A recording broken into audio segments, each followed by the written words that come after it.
할렐루야. 네, 오늘도 주님 안에서 평안하시고 성령 충만하시기를 주님의 이름으로 축복합니다. 명절 연휴 잘 보내셨죠? 긴 연휴가 끝나고 다시 새로운 일상에 접어들었는데요. 안 피곤하셨습니까? 2025년 선물로 우리에게 한 해를 주셨는데요. 여러분 모두가 주님의 사랑 듬뿍 받으시고요. 주님과 함께 하시는 믿음으로 승리를 선포하고 손잡는 교회 안에서 여러분들이 하나님의 크신 사랑을 온종일 누릴 수 있기를 주의 이름으로 축복합니다. 오늘 말씀 제목 한번 같이 계시는 곳에서 따라해 주시면 감사하겠습니다. 새로운 시작의 첫걸음. 시작.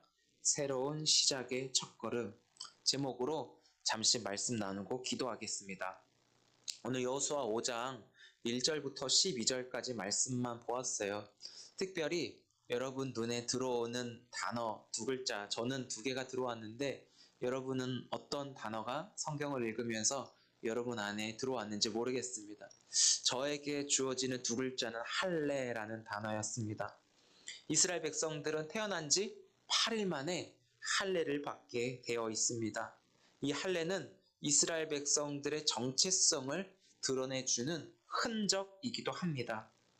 원래 남자들은 다 받아야 하는데 이 할례를 어디서 받지 못하고 끊어지게 되었냐면 출애굽 이후 광야 40년을 도는 그 기간 동안에 할례를 받는 일이 끊어졌다라는 것을 말하고 있습니다. 광야 40년 동안 이스라엘 백성들이 그 뺑뺑 돌았잖아요. 원래는 하나님이 약속하신 그 땅을 차지하고 정복하는 그 기간은 10하루길 11일만 가면은 그 땅에 정복할 수 있는 충분한 거리임에도 불구하고 하나님 말씀을 듣지 않았다라는 거예요.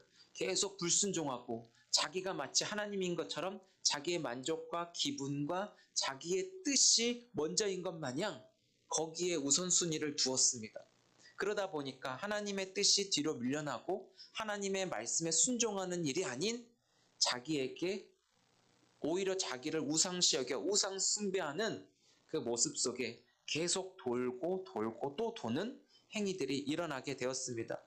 결국 이 광야 40년 동안 하나님 말씀을 가장 듣지 않은 이 기간에 할례가 끊어지게 되었다라는 것이죠. 왜냐하면 출애굽 1세대 사람들은 광야에서 죽음을 맞이하게 되었다라는 거예요. 탐욕의 무덤이라고 불려지는 그 가데사 바네아, 거기에 이미 다 죽음을 맞이할 수밖에 없었다라는 것이죠. 온갖 불평과 온갖 짜증과 분노와 화냄, 이 모든 것이 이들에게 다 갖춰져 있었다라는 것이죠. 그런 사람들에게 하나님 말씀이 들릴 리가 없었기 때문입니다. 그래서 출애굽 1세대 사람들은 거기에서 심판을 받고 가데스 바네아에서 죽음을 맞이하죠. 지금 오늘 이 본문은 출애굽 2세대, 그러니까 출애굽하고 나서 광야를 거쳐서 이제 하나님과 말씀을 받은 여호수아와 더불어 나아가는 2세대 사람들에게 주어진 말씀이라는 것입니다. 1세대 사람도 여호수아와 갈렙을 제외하고, 그러니까 여호수아와 갈렙 그리고 그 후대 사람들이 지금 가나안 여정, 약속의 땅을 향하여 전진하고 있는 중에 하나님의 말씀이 임하였다라는 것을 이야기하고 있습니다. 즉 하나님의 약속하신 그 가나안, 그 땅은 하나님 말씀에 순종하지 못한 사람들은 들어가지 못할 뿐만 아니라 지도자 모세도 이제는 여기까지다라고 하나님이 말씀하셨습니다. 오늘 본문 6절을 같이 한번 보겠습니다. 시작. 이스라엘 자손들이 여호와의 음성을 청종하지 아니하므로 여호와께서 그들에게 맹세하사 그들의 조상들에게 맹세하여 우리에게 주리라고 하신 땅, 곧 젖과 꿀이 흐르는 땅을 그들이 보지 못하게 하리라 하시매 애굽에서 나온 족속 곧 군사들이 다 멸절하기까지 40년 동안 광야에서 헤매었더니, 이 말씀 한 구절이 과거의 그 역사를 대변해주고 있음을 보게 됩니다. 하나님의 말씀은 개인적으로 한 사람에게 뿐만 아니라 시대와 공간을 초월하고 민족과 그 나라 전 세계에 이르르는 능력과 힘을 지니고 있다라는 거예요. 그 말씀 한 절에 온 우주 만물이 하나님을 향하고 있다라는 것이죠. 말씀하신 하나님께. 그래서 말씀에 순종하지 않는 사람, 그 말씀을 듣지 않는 사람들은 우상을 선택하게 되어 있어요. 그게 바로 1세대 사람들이 겪었던 것입니다. 하나님과 우상 또한 동시에 섬길 수 없다라는 것을 얘기해요. 이것은 하나님이 가장 싫어하는 일이에요. 이게 바로 결과적으로 비참하고 처참한 일을 겪는다는 것을 말해주고 있습니다. 그렇지만 이들의 후손들만큼은 하나님께서 다시 한번 당신의 언약을 이루시기 위해서 여호수아를 지도자로 세웠고 계속적으로 그 말씀을 따라 이 지금 요단을 건너 약속의 땅을 향하여 가고 있음을 보게 돼요. 요단을 건너는 그 지점에서 하나님은 여호수아에게 또 말씀하시죠. 무엇이라고요? 다시 할례를 행하라. 그래서 하나님의 말씀대로 가던 길을 멈추고 할례를 행하고 있음을 보게 됩니다. 여호수아와 함께 새 시대를 열어 행진하는 2세대 백성들이 할례를 받지 않았음으로 인해서 애굽의 수치를 지냈다라고 말을 하는데요. 결국 이 할례를 베품으로 인하여서 애굽의 수치가 떠나갔음을 또한 말씀하고 있습니다.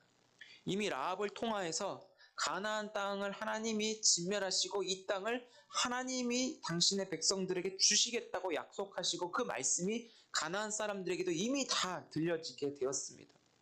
인간적인 생각이라면 가나안에 거주하는 사람들에게 이 땅은 우리 땅이니까 이 땅을 어떻게든 우리가 지켜야 된다. 전쟁이라도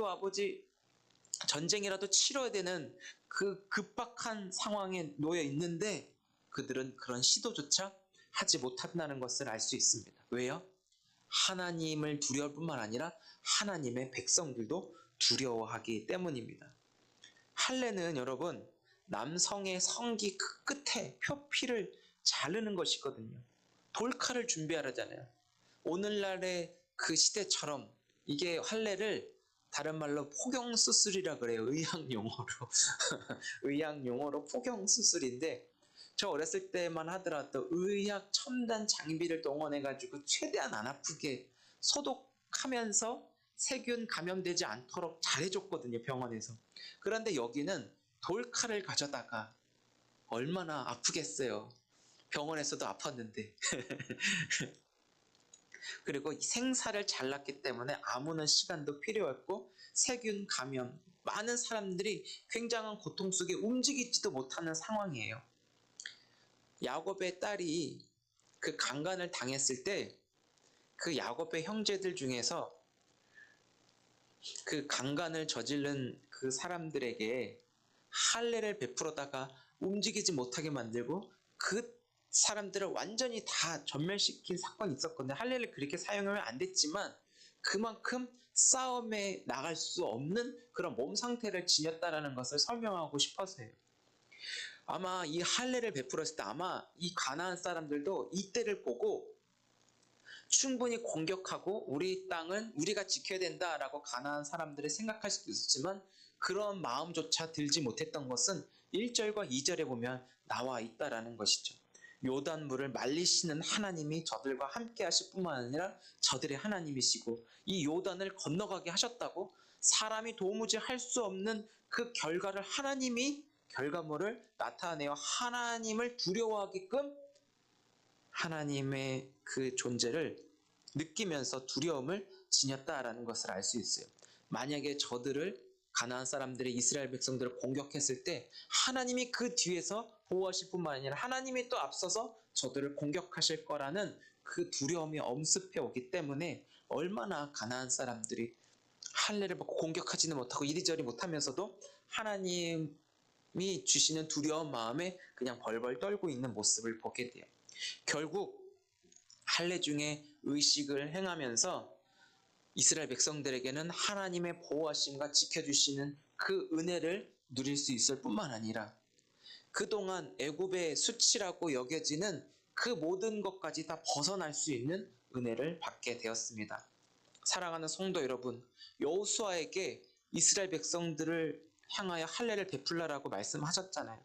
약속의 땅이라고 불려지는 가나안 땅 입성을 앞에 두고 할례를 행하라고 하는 것은 이제 걸어가면 걸어갈수록 더 큰 전쟁이 예비되어 있고 펼쳐진다 할지라도 이 할례의 흔적들을 보면서 너는 하나님의 사람이다. 내가 너와 함께 할 것이다. 내가 너의 약속을 지키는 신실한 하나님이심을 이 할례의 흔적을 보면서 이스라엘 백성들은 계속 믿음과 순종 훈련을 해 나가는 것을 알 수 있습니다.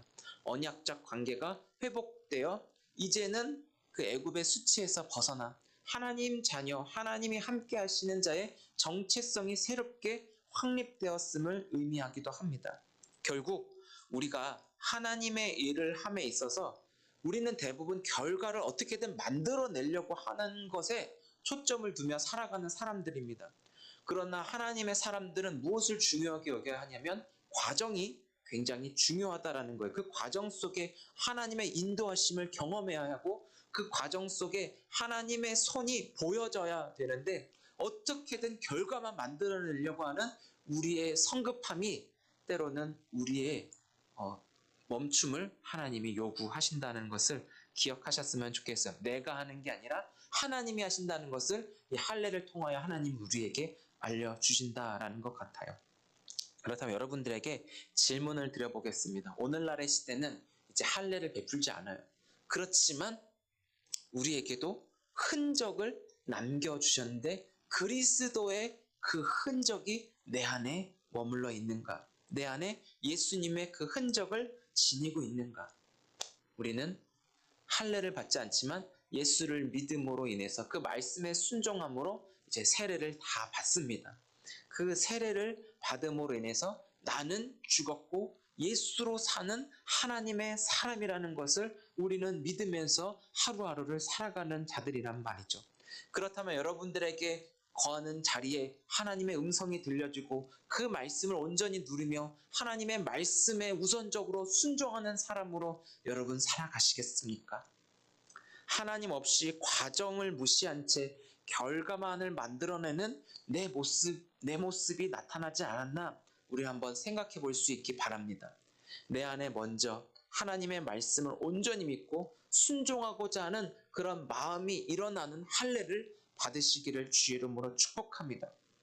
결과 중심적인 삶에서 모든 과정 하나하나가 하나님의 말씀 안에서 이루어지고 있고 하나님이 지금 나와 함께하고 있고 동행하고 계시는 그 모든 과정들이 여러분들의 눈에 보여지는 것, 저는 그것을 더 우선시 여기라고 말씀드리고 싶습니다.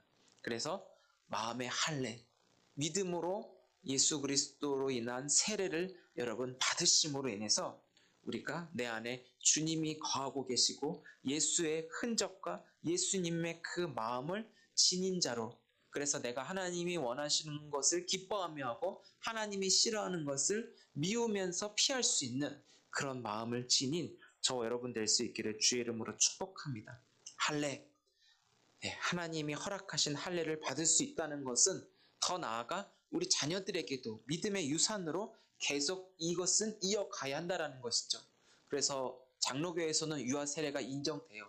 그래서 그 부모의 그 믿음을 아이에게 전해주며 계속 그 아이가 자라고 하나님 나라 가는 그날까지 믿음을 계속 지니도록 그 아이에게 그 표시를 해줘야 한다는 것이, 이것은 하나님이 너와 함께 하시는 증거야. 하나님이 너의 하나님이셔. 아이에게 계속 말씀을 듣게 하여 그 말씀에 순종하는 사람으로 계속 자라게 하는 것도 우리에게는 책임이 있다라는 것이죠. 그래서 하나님의 약속과 뜻이 저와 여러분들의 가정 안에서 이루게 하시는 놀라운 축복, 이것이 바로 할례, 즉 다른 말로 세례라고도 합니다. 그것은 바로 하나님 말씀을 삶의 중심에 두어 상황과 환경에 따라 흘러가는 인생 되지 마시고 철저하게 어떤 상황이 있다, 어떤 환경이 있다 할지라도 하나님 말씀에 순종하는 저와 여러분들의 삶의 자세로 2025년 이제 시작되었고 구정이 지나 이제 제대로 출발해야 하는데 하나님 앞에 온전히 할례를 통하여 과정 하나하나마다 주님의 흔적과 주님의 마음을 느끼며 순종하는 사람으로 승리를 미리 얻어올 수 있는 저 여러분 될 수 있기를 주의 이름으로 축복합니다.